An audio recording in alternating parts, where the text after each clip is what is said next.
دی debate میں خوش آمدید۔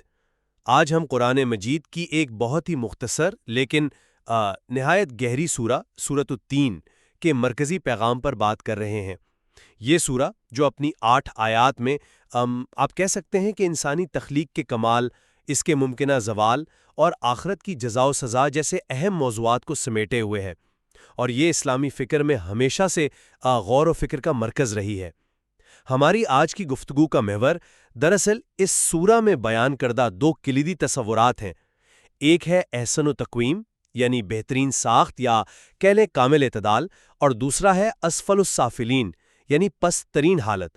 تو بنیادی سوال یہ بنتا ہے کہ کیا احسن التقویم سے مراد صرف انسان کی وہ بے مثال روحانی، فکری اور اخلاقی استعداد ہے جو اسے دیگر مخلوقات سے ممتاز کرتی ہے اور جس سے غفلت اسے پستی میں گرا دیتی ہے؟ جی یا پھر دوسرا زاویہ یہ ہے کہ کیا احسن تقویم ایک زیادہ جامع، ایک ہولسٹک تصور ہے جو انسان کی بہترین جسمانی ساخت اور اس کی اعلیٰ روحانی صلاحیتیں دونوں کے کامل امتزاج کا نام ہے، اور پھر اسی مناسبت سے اسفل سافلین جو ہے وہ صرف روحانی نہیں بلکہ اس مجموعی کمال سے مکمل انحراف اور ہمہ جہتی گراوٹ ہے۔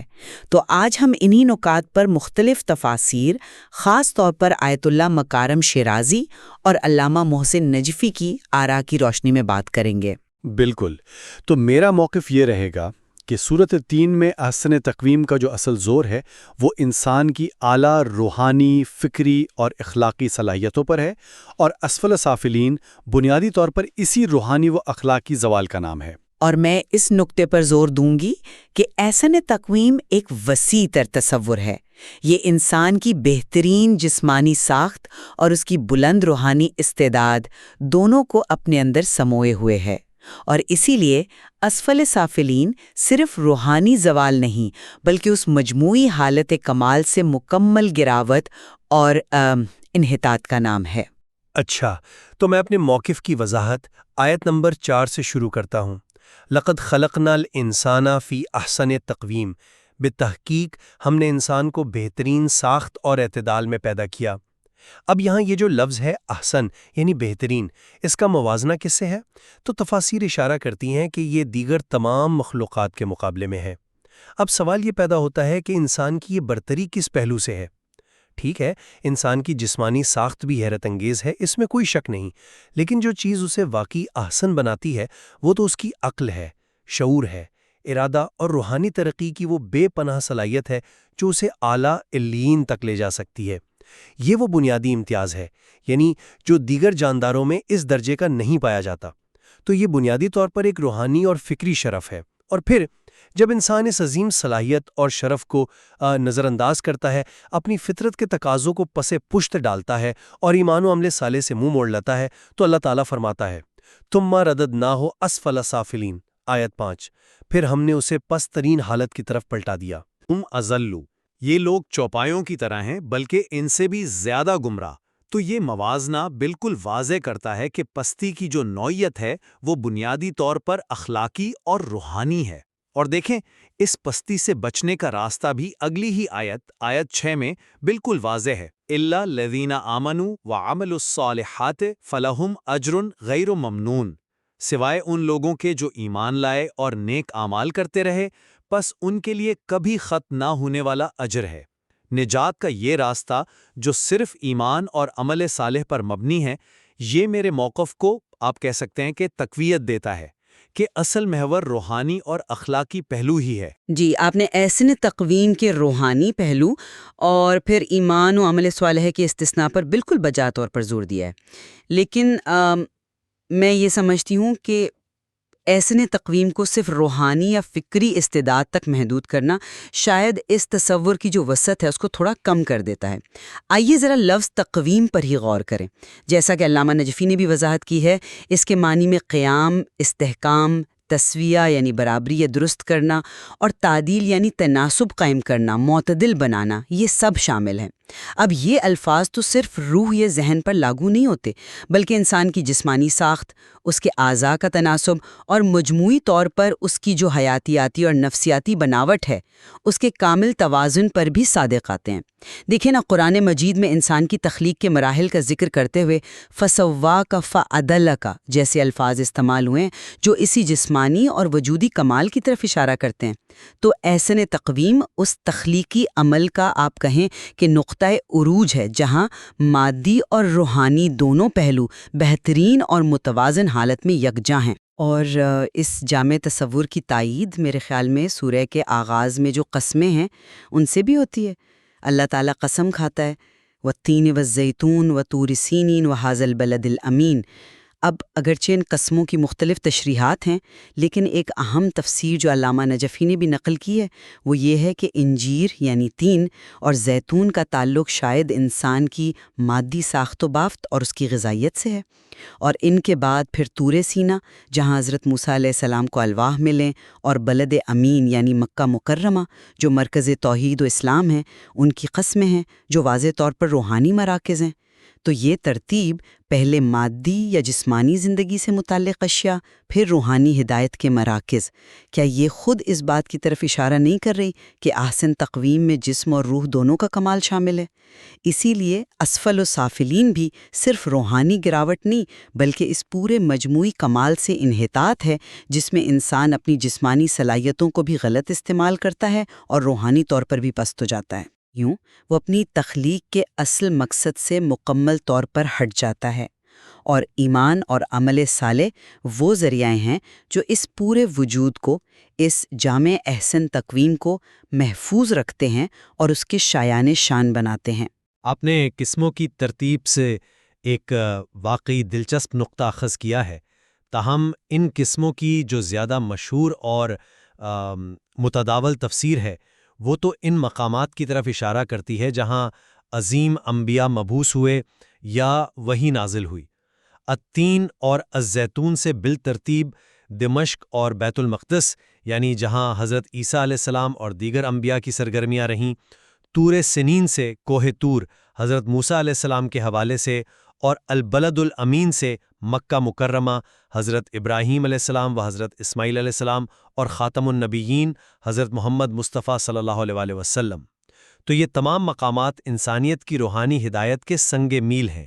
ان مقدس مقامات کی قسم کھا کر گویا اللہ تعالیٰ انسان کو اس کی روحانی استعداد اور اس کی تکمیل کے لیے بھیجی گئی ہدایت کی اہمیت یاد دلا رہا ہے۔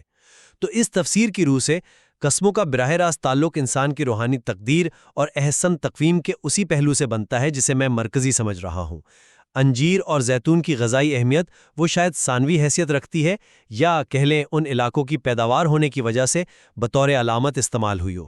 جی نہیں، میں ان مقامات کی روحانی اہمیت سے بالکل انکار نہیں کریں، وہ تفسیر اپنی جگہ بالکل درست اور بہت اہم ہے، لیکن کیا یہ ممکن نہیں ہے کہ اللہ تعالیٰ نے قسموں میں ایسی چیزیں جمع کی ہوں جو انسان کے وجود کے دونوں پہلوؤں یعنی مادی اور روحانی دونوں کا احاطہ کرتی ہوں؟ اگر ہم تین اور زیتون کو ان کے پھل ہونے یا غذائی اہمیت کے اعتبار سے دیکھیں، جیسا کہ بعض تفاسیر میں یہ احتمال ظاہر کیا گیا ہے، تو یہ انسان کی جسمانی نشوونما اور صحت کی طرف اشارہ ہے۔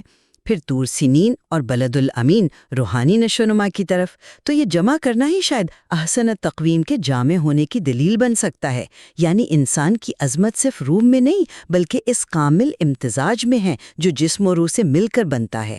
اگر ہم صرف روحانی تفسیر پر ہی اکتفا کریں تو پھر تین اور زیتون کی قسم کا انتخاب شاید اتنا براہ راست محسوس نہ ہو جتنا طور سنین اور بلد الامین کا ہے۔ تو ان کی شمولیت خود ایک سوال پیدا کرتی ہے جس کا جواب میرے خیال میں جامع تفسیر میں بہتر ملتا ہے۔ آپ کا نقطہ قابل غور ہے، لیکن آئیے دوبارہ احسن تقویم کی تعریف پر آتے ہیں۔ آپ نے تقویم کے لغوی معنی یعنی تسویہ، تعدیل، ان پر زور دیا، لیکن آیت کا کلیدی لفظ احسن بھی ہے، بہترین۔ اگر ہم یہ تسلیم کر بھی لیں کہ انسان کی جسمانی ساخت بھی بہترین ہے، تب بھی سوال یہ ہے کہ کیا یہی اس کا اصل امتیاز ہے؟ بہت سے جانور ہیں جو جسمانی طاقت میں، رفتار میں یا حواس میں انسان سے بہتر ہیں۔ انسان کا اصل شرف اور احسن ہونا تو اسی عقل، فہم قوت تمیز اور روحانی ترقی کی صلاحیت میں پوشیدہ ہے جو اسے خلافت الہی کا اہل بناتی ہے۔ تفاسیر میں یہ نقطہ بھی ملتا ہے کہ باقی مخلوقات میں ایک حد تک تسویہ اور تعدیل تو ہے، مگر آسن تقویم صرف انسان کو عطا ہوئی۔ تو یہ آسن کا اضافہ جو ہے یہ بنیادی طور پر اسی غیر مادی پہلو کی طرف اشارہ کرتا ہے۔ کیا یہ کہنا زیادہ درست نہیں ہوگا کہ جسمانی ساخت اس روحانی جوہر کے لیے ایک بہترین مرکب یا آلہ تو ہے، لیکن اصل آسن ہونا اسی جوہر کا ہے؟ میں اس سے بالکل اتفاق کرتی ہوں کہ روحانی پہلو انتہائی اہم ہے، لیکن اسے واحد یا اصل جوہر قرار دینے میں مجھے تھوڑا سا تامل ہے۔ دیکھیں، تقویم کا مطلب صرف اعتدال نہیں ہے، بلکہ کسی چیز کو اس کے مقصد کے لیے بہترین حالت میں قائم کرنا بھی ہے۔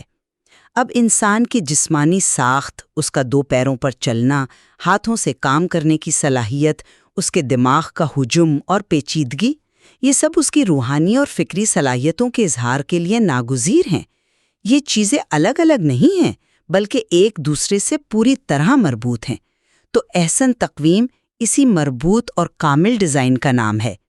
اگر جسمانی پہلو کو ثانوی سمجھا جائے تو پھر یہ سوال اٹھتا ہے کہ تخلیق کے اس پہلو پر قرآن میں دوسری جگہوں پر اتنا زور کیوں دیا گیا ہے؟ لقد خلقنا الانسان فی احسن تقویم میرے خیال میں ایک جامع بیان ہے جو انسان کی مجموعی حیثیت کو بیان کرتا ہے، وہ حیثیت جس میں جسم، ذہن اور روح سب بہترین انداز میں یکجا ہوں۔ یہ ایک طرح کی پیکج ڈیل ہے اور اس کی عظمت اسی مجموعے میں ہے۔ چلیں اب اسفل سافلین پر تھوڑی مزید بات کرتے ہیں۔ اگر احسن تقویم وہ بلند روحانی مقام ہے تو اسفل السافلین یقیناً اسی مقام سے گراوٹ ہے، اور یہ گراوٹ بنیادی طور پر اخلاقی اور روحانی ہے۔ انسان جب اپنی عقل اور ارادے کو غلط استعمال کرتا ہے، خواہشات کا غلام بن جاتا ہے، ہدایت سے منہ موڑ لیتا ہے، تو وہ اپنی انسانیت کے شرف سے گر جاتا ہے۔ ہاں، کچھ تفاسیر میں اسے بڑھاپے کی کمزوری یا ارذل عمر سے بھی تعبیر کیا گیا ہے، لیکن زیادہ قوی تفسیر اسے اخلاقی اور روحانی پستی ہی قرار دیتی ہے جس کا انجام دائمی عذاب ہو سکتا ہے۔ یہ جو لفظ ہے ردد نا، ہم نے اسے پلٹا دیا، یہ اس شدید زوال کی طرف اشارہ کرتا ہے، اور یہ زوال اس لیے بھی شدید ہے کہ انسان کو بلند ترین مقام دیا گیا تھا، تو جس قدر بلندی اسی قدر گراوٹ کا امکان، اور یہ گراوٹ بنیادی طور پر اس کی روحانی اور اخلاقی حالت میں آتی ہے۔ جی، میں اس بات سے تو متفق ہوں کہ یہ روحانی اور اخلاقی گراوٹ ہے، لیکن میں اسے پھر وہی احسنت تقویم کے جامع مفہوم کے تناظر میں دیکھتی ہوں۔ یہ صرف روح کا گرنا نہیں ہے، بلکہ اس پوری متوازن اور کامل حالت یعنی احسنت تقویم سے نیچے گرنا ہے۔ رددناہ اسفل سافلین کا مطلب ہے کہ ہم نے اسے اس بلند مقام سے جو اس کی مجموعی حیثیت تھی پست ترین درجے میں پھینک دیا۔ یہ وہ حالت ہے جہاں انسان نہ صرف روحانی طور پر پست ہوتا ہے بلکہ اکثر اس کی جسمانی اور ذہنی صلاحیتیں بھی تخریب اور فساد کا باعث بنتی ہیں۔ وہ اپنی پوری انسان والی حیثیت کھو دیتا ہے۔ اگر احسنت تقویم صرف روحانی تھی تو اسفل سافلین بھی صرف روحانی ہونی چاہیے تھی، لیکن اگر احسنت تقویم جسم و روح کا کامل امتزاج تھی تو اسفل سافلین بھی اس پورے امتزاج کا بگاڑ اور زوال ہے۔ اس حالت میں انسان اپنی تخلیق کے مقصد سے مکمل طور پر منحرف ہو جاتا ہے۔ لیکن پھر آیت 6 کا جو استثناء ہے وہ اس بحث کو مجھے لگتا ہے کہ کافی فیصلہ کن انداز میں ایک طرف جھکاتا نظر آتا ہے۔ اِلَّا الَّذِينَ آمَنُوا وَعَمِلُوا الصَّالِحَاتِ، اسفل السافلین کے مقدر سے کون مستثنیٰ ہے؟ صرف وہ جو ایمان لائے اور نیک اعمال کیے۔ اب ایمان جو قلب کا فعل ہے اور عمل صالح جو اعضاء سے صادر ہوتا ہے مگر اس کی بنیاد نیت اور ایمان پر ہے، یہ دونوں بنیادی طور پر روحانی اور اخلاقی جہتیں ہیں۔ اگر احسن تقویم میں جسمانی کمال بھی اتنا ہی بنیادی جز ہوتا تو کیا استثناء میں اس کا بھی کسی نہ کسی طرح ذکر نہ ہوتا؟ مثال کے طور پر کہ جو اپنی جسمانی صحت کا خیال رکھتے ہیں یا اپنی جسمانی قوت کو نیکی میں استعمال کرتے ہیں، لیکن نجات کا کلی انحصار ایمان اور عمل صالح پر رکھا گیا ہے۔ کیا یہ اس بات کی واضح دلیل نہیں کہ اصل امتحان اور اصل خطرہ روحانی اور اخلاقی میدان میں ہے اور اسی کو بچانے کی تاکید ہے؟ میں اس استثناء کو آپ سے تھوڑا مختلف زاویے سے دیکھتی ہوں۔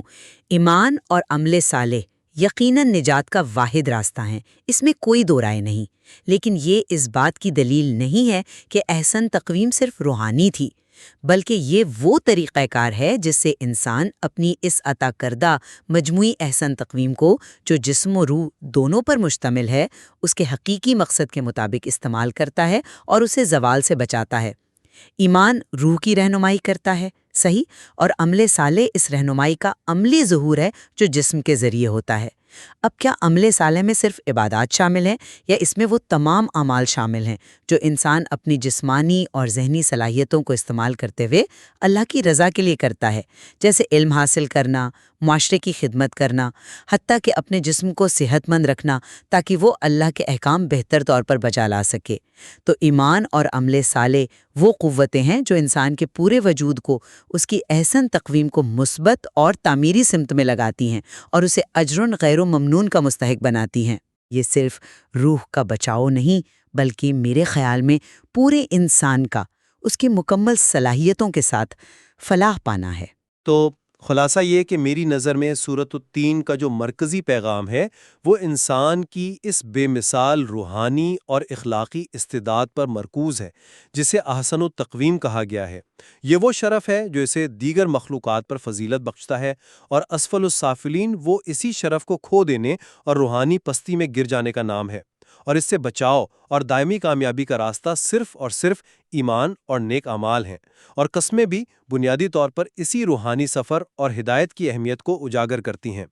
جبکہ میں سمجھتی ہوں کہ ہماری گفتگو سے یہ پہلو بھی واضح ہوا کہ احسن التقویم ایک زیادہ جامع، ایک وسیع تصور ہے جو انسان کی بہترین جسمانی ساخت اور اعلیٰ روحانی اور فکری صلاحیتوں کے کامل امتزاج کا نام ہے، اور اسفل السافلین اس موجودہ بلندی سے مکمل انحطاط ہے۔ قسموں کی جو ترتیب ہے، یعنی مادی اور پھر روحانی اور لفظ تقویم کے لغوی معنی، یہ سب اس جامع تشریح کو تقویت دیتے ہیں، اور ایمان اور عمل صالح وہ واحد ذریعہ ہیں جن سے انسان اپنی اس پوری مجموعی صلاحیت کو محفوظ رکھ کر حقیقی فلاح پا سکتا ہے۔ بہرحال ہم دونوں اس پر متفق ہیں کہ یہ سورہ انسان کو اس کی غیر معمولی تخلیقی حیثیت، اس کی بلندیوں کو چھونے کی صلاحیت اور ہاں پستی میں گر جانے کے خطرے سے بھی پوری طرح آگاہ کرتی ہے، اور یہ کہ نجات کا دار و مدار اللہ پر ایمان لانے اور اس کے مطابق اپنی زندگی کو ڈھالنے یعنی عمل صالح پر ہے۔ بالکل، اور سورہ کا اختتام اسی نقطے کو پھر یوم جزا سے جوڑتا ہے۔ فما یکذبک بعد بالدین، آیت 7، کہ جب انسان میں یہ دونوں امکانات موجود ہیں، عروج و زوال کے، تو پھر جزا و سزا کے دن کو جھٹلانے کی کیا وجہ باقی رہ جاتی ہے؟ اور پھر اللہ تعالیٰ کا وہ سوال، الیس اللہ باحکم الحاکمین، آیت 8، کیا اللہ سب حاکموں سے بڑا حاکم اور سب سے بڑھ کر حکمت والا نہیں ہے؟ یقیناً یہ اس کے کامل انصاف اور حکمت کا تقاضا ہے کہ احسن التقویم پر قائم رہنے والوں اور اسفل السافلین میں گرنے والوں کا انجام ایک جیسا نہ ہو۔